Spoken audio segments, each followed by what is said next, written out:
संवाद उपनिषद श्रृंखला में आज का विषय समूह संवाद मीडिया संप्रेषण भाग 27। निजी लेखन एक बात है, सामाजिक लेखन दूसरी बात है। निजी लेखन व्यक्तिगत विचारों अथवा भावनाओं की अभिव्यक्ति है। स्वयं लेखक कुछ कहना चाहता है। सामाजिक लेखन विशेषकर पत्रकार के रूप में समय की चुनौतियों के रूप में भी प्रकट होता है और सामाजिक दायित्वों के रूप में भी। दोनों ही कार्य चिंतन परक होने से लेखन की सार्वजनिक परीक्षा का माध्यम होता है। इसमें सामाजिक शिक्षण एक महत्वपूर्ण हिस्सा होता है। इसका नित्य परिवर्तन विशेषकर सांस्कृतिक पारंपरिक स्वरूप परिवर्तन के साथ सीधा टकराव संघर्ष भी बना रहता है। इसके लिए लोक की जानकारी आवश्यक है। आज का मीडिया इसी जानकारी के अभाव में सूचनाओं एवं बाहरी जानकारियों तक सिमट गया है। भीतर का आदमी खो गया है। प्रश्न उठना चाहिए कि फिर मीडिया किसके लिए? क्या शरीर, मन, बुद्धि के लिए? उनके बाहरी विषयों के लिए? हमारे धर्म ग्रंथ मीडिया ही हैं भीतरी विषयों के लिए, किंतु उनमें ग्लैमर नहीं है। वे कैरियर और भौतिकवाद की उत्कट इच्छा से नहीं लड़ सकते। शरीर जीवी समाज को आकर्षित नहीं कर सकते, न उसको समय के साथ बदलने का प्रयास ही किया जाता है। अतः अध्यात्म का एक भाग शिक्षित होने से ही वंचित रह जाता है। व्यक्तित्व दो भागों में बट गया, एक शिक्षा और विज्ञान के हवाले, दूसरा धर्म के हवाले। धर्म का उद्देश्य है मुक्ति, किंतु आज धर्म का रूप बंधन कारक बनता जा रहा है, कट्टरता का स्वरूप ग्रहण करता जा रहा है। प्रेम और माधुर्य जीवन से बाहर होते जा रहे हैं। तब स्वस्थ एवं संवेदनशील मानव समाज का निर्माण कैसे होगा? कौन करेगा? कलम को ही यह भार उठाना पड़ेगा।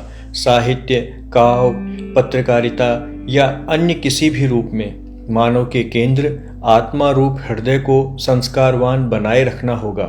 शरीर, मन, बुद्धि में तो परिवर्तन होते जाएंगे, किंतु संस्कारवान आत्मा इनका उपयोग सकारात्मक रूप में करके ऊर्ध्वगामी रह सकता है। लेखनी में यह क्षमता निहित है। मैंने देखा है, हमारे शास्त्र कालजयी लेखन के जीते जागते प्रमाण हैं। हजारों वर्षों बाद भी वे जीवन में हर व्यक्ति को उपयोगी लगते हैं। दोनों में एकात्म भाव के सूत्र क्या हैं? प्रश्न यह भी है कि क्या यह सूत्र वर्तमान का अंग बन सकते हैं? जी हाँ, समय बदला है, आदमी वही है, परिवेश नया है, जीने की दिशा दूसरी है। हर युग में ऐसा ही होता है। क्या पता हम ही त्रेता द्वापर से गुजरते हुए यहाँ पहुँचे हों।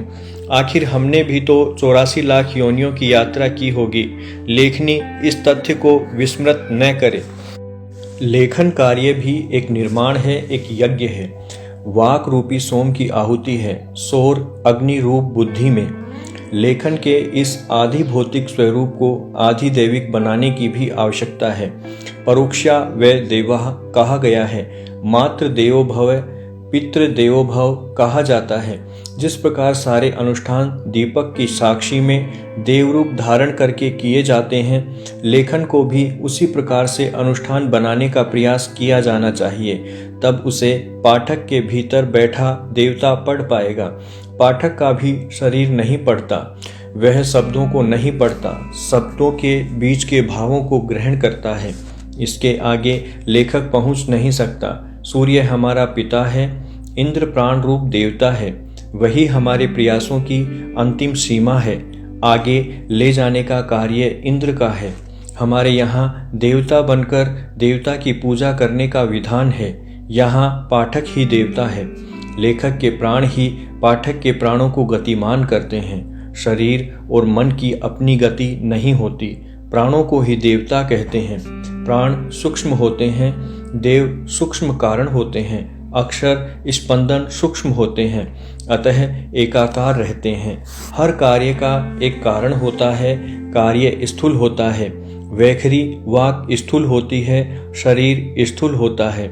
ये साधन मात्र हैं, चलते नहीं चलाए जाते हैं सूक्ष्म कारण के द्वारा। सामाजिक लेखन कठिन है। एक म्यान में दो तलवारें जैसा होता है, ऐसा लेखन अनेकार्थ वाला भी होता है। इसका एक भाग तो मानव मात्र के लिए होता है तथा दूसरा भाग समस्या प्रधान समुदाय के लिए। कई बार इन दोनों में विरोधाभास भी रहता है। लेखक को इस विरोधाभास से खिलवाड़ नहीं करना चाहिए।